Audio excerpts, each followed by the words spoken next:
On dit Cocody. Cocody, c'est pour qui? Moi, on ne sait pas. Cocody, c'est pour nous tous. Moi, je suis une fille de Cocody. Donc, Cocody, c'est pour nous tous. Voilà. On ne dira pas ça de ces coins-là. Voilà, parce que les locaux, ils ont investi sur leur terre. Ils ont des biens sur leur terre. Et donc, ils suivent même le développement de cette terre-là.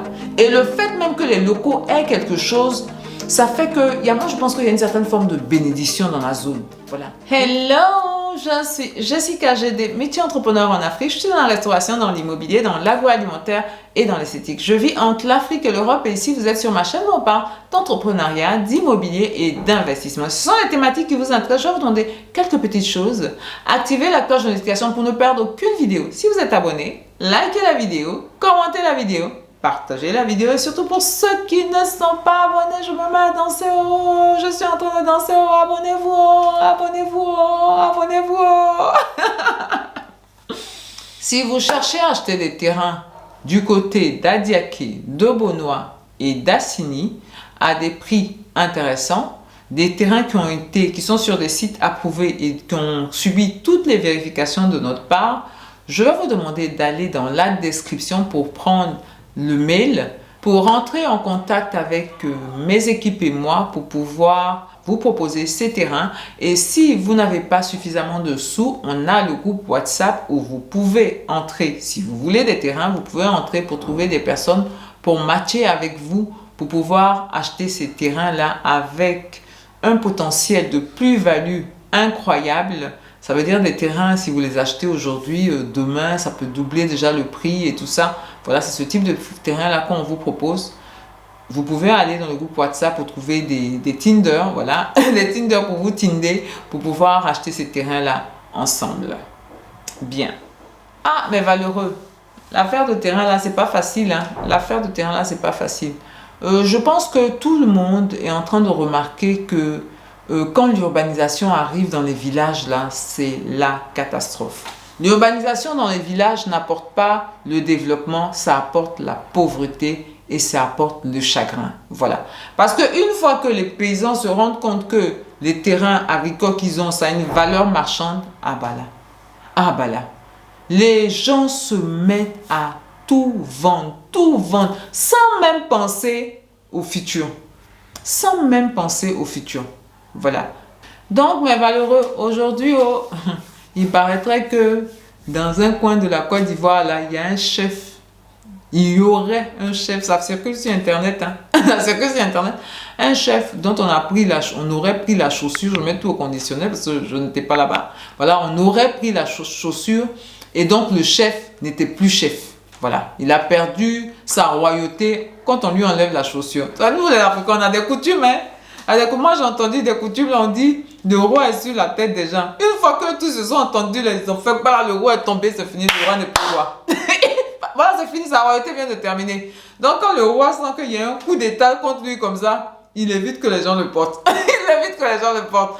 Bon, donc c'est une de nos coutumes comme ça, voilà. Donc, le roi, on dit, on enlève la chaussure du roi, le roi, il n'est plus roi, voilà. Donc, le roi, dans une église, les jeunes là ont comploté, ils sont allés lui enlever sa chaussure. Ils ont dit, c'est fini, on enlève la chaussure du roi, oh, c'est fini, le roi, il n'est plus roi. Le roi, il n'est plus roi. Bon, je ne pense pas que ça va se passer comme ça, mais bon, voilà. C'est une anecdote drôle et tout ça. Mais c'est ce qui sous-tend le fait que les jeunes aient enlevé la chaussure du roi, là, c'est ça le vrai sujet. C'est que les jeunes reprocheraient au roi d'avoir vendu des parcelles. Voilà, des parcelles, il a le droit de vendre s'il a vendu. Mais des parcelles pour le village, pour le futur, pour leur futur à eux, c'est ce que les jeunes lui reprocheraient. Voilà. Ce que je veux dire, c'est l'introduction de ma vidéo. Voilà. Le fait que, c'est-à-dire une fois qu'il y a eu l'urbanisation là, tout le monde devient dingue dans les villages. Tout le monde devient dingue. Mais ce n'est pas qu'en Côte d'Ivoire. Hein. Je pense que mes valeureux, mettez-moi en commentaire là, dans les différents pays où vous êtes là. Ça se passe comme au niveau des villages. Quand on dit maintenant les terrains ici, là, ça a de la valeur, il y a une route qui passe, il y a un truc. Enfin, comment ça devient? Les gens se mettent à tout vendre. Tout vendre. Sans même penser au lendemain. Sans penser au lendemain, sans faire des réserves. C'est des réserves, ça là, on ne touche pas. Une fois que c'est partagé là, à nous aller de vente. Ça, les gens, ils ont tellement tout vendu que quand ils voient après, le village n'est plus leur village. Nous tous, on a acheté là-bas. Non, le village n'est plus notre village. Et ceux même qui sont l'un des peuples caractéristiques de ça, c'est beaucoup, en Côte d'Ivoire ici, hein, c'est beaucoup les Hébriers. Mais il n'y a pas que les Hébriers, je pense que les autres aussi, ils suivent les Hébriers. Voilà, ils suivent les Hébriers. Qui ont, tout Abidjan, c'est pour les Hébriers. Voilà. Mais de ce développement-là, les Hébriers, les premières générations peut-être ont eu quelque chose, mais après les générations futures, là, elles n'ont pas profité, quoi. Elles n'ont pas profité. Les parents n'ont pas été assez visionnaires pour dire, on doit garder pour les futures générations. Ou, quand on vend des lots, ça nous permet de garder d'autres lots et ça nous permet aussi de réinvestir. Voilà, de réinvestir. Malheureusement, pas beaucoup ont fait des réinvestissements. Les gens ont bouffé l'argent, la vie de Louga. Les gens ont bien fait la vie de Louga. Voilà. Maintenant, les générations futures, elles font pitié. Elles font pitié. Il n'y a plus de terrain, il n'y a pas d'héritage, il n'y a rien. On dit ça appartenait à ton papa, ça c'était le champ de ta maman, ça c'était le truc. Et toi, tu es là, tu galères. Voilà. Tu galères. Donc, pour toutes les personnes tous les villages là, c'est le développement, hein. Ça va être amené à s'urbaniser. Donc, il faut vraiment que les gens pensent à ça, pensent de cette façon-là. Comment garder des terrains pour les générations futures? De sorte à ce que sur nos pauvres terres, parce que dans la façon dont nous sommes en tant que société, la plupart des sociétés africaines, c'est comme ça, hein. On a ce qu'on appelle notre source, qui est le village. Voilà. Tout le monde, comme quelqu'un disait, tout le monde a un village. Voilà, chez nous, tout le monde a un village. Ça n'est pas quelqu'un qui n'a pas de village. Voilà. C'est comme ça que nous, c'est conçu. Contrairement à l'Occident, où ça, ils ont dépassé ça. Mais nous, on a vraiment notre terroir, on a vraiment nos us, nos coutumes, nos villages, ce genre de trucs-là.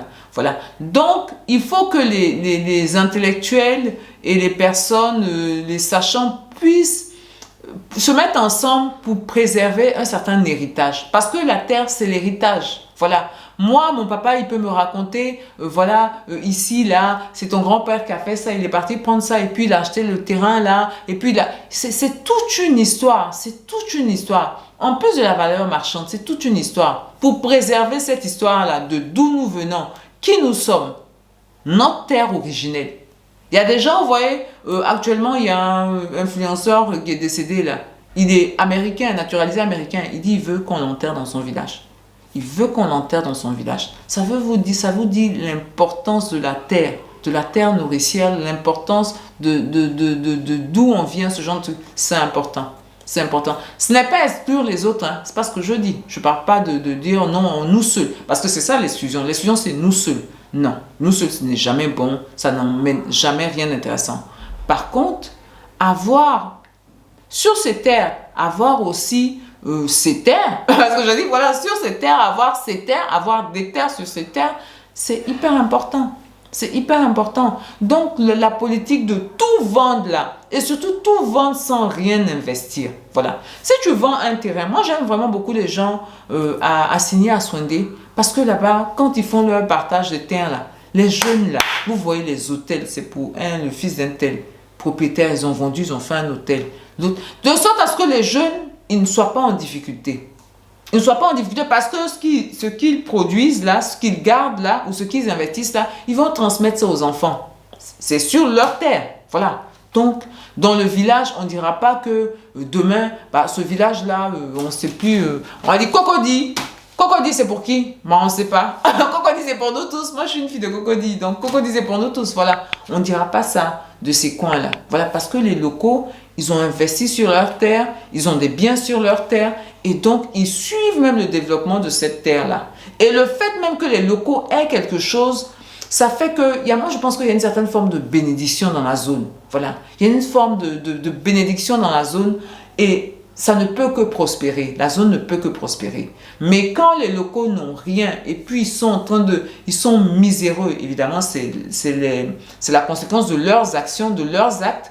Donc, voilà. Mais j'ai l'impression que ça n'envoie rien de bon. Ça n'envoie rien de bon. Et donc, ça, c'est vraiment hyper important que les locaux, quand ils vendent les terres, là, quand ils vendent les parcelles, là, ils pensent à investir. Ils pensent à se faire des réserves foncières. Voilà, où ça, là, on dit, bon, c'est pour la famille, ça, là, on ne touche pas. c'est pour les générations futures. Voilà. Donc, dans la besace qu'on va apporter aux générations futures, là, il y aura des biens immobiliers, il y aura des investissements et il y aura aussi du foncier. Voilà. Qui prouve que ça, là, cette terre-là, c'est ton aïeul, ton arrière grand-père depuis 1800. C'est lui, c'était son truc. Voilà, toi, tu hérites un peu de ça. Voilà. Je pense que ce mode de fonctionnement-là, c'est un bon mode de fonctionnement. Voilà. Ne pas que quand ça arrive, parce que le problème, quand l'argent te surprend là, c'est quand l'argent te surprend, les gens deviennent dingues. Hein? Là, on l'a surpris, on dit, ça, c'est champ. Champ, on dit maintenant, champ là, un seul, ça vaut 10 millions. Un seul champ vaut 10 millions. Ils vendent. Et puis, une sorte de folie là. Les nouveaux riches là, la folie. La folie. Ils pensent même pas, ils s'assoient même pas. Et donc ça, c'est vraiment les comités de famille qui doivent faire ça. Si vous êtes, bon, évidemment, les gens de la diaspora, c'est un peu compliqué, mais je pense que quand même, en ayant l'Afrique à cœur, c'est des problématiques sur lesquelles on doit se pencher. La problématique de la terre, du foncier, dans nos villages. Parce que nous tous, on a des villages, dans nos villages. C'est bien que d'autres personnes viennent pour élever, parce que c'est ça, pour élever, mais c'est aussi bien que les locaux aient ils aient quelque chose, voilà, sur lesquels s'adosser et qu'ils ne soient pas des étrangers dans leur village où ils n'ont plus rien, ils sont là-bas, là, voilà. Ce serait vraiment quelque chose de très intéressant. Bien. Donc, si vous avez vos frères qui veulent tout vendre là, dites-leur non, on ne vend pas tout. Gardons un peu pour le futur. Gardons pour notre descendance, gardons pour nos enfants. Bien. Donc, mes valoris, c'était ma vidéo du jour. En ce qui concerne mon roi là, bon, mon roi de la vidéo là, je ne sais pas ce qui lui est arrivé. Mais je ne crois pas que sa royauté s'est terminée. Je ne crois pas. Je ne crois pas que sa royauté s'est terminée. Mais bon, peut-être que c'était aussi une boutade pour dire, que les jeunes disent, pour dire aux anciens, faites attention à ce que vous faites. Faites attention à ce que vous faites. Quand vous partez, il ne faut pas qu'il y ait... Après moi, c'est le déluge, quoi. Bien. Je vais vous dire, portez-vous bien. Prenez soin de vous et de votre famille. Et surtout, n'oubliez pas,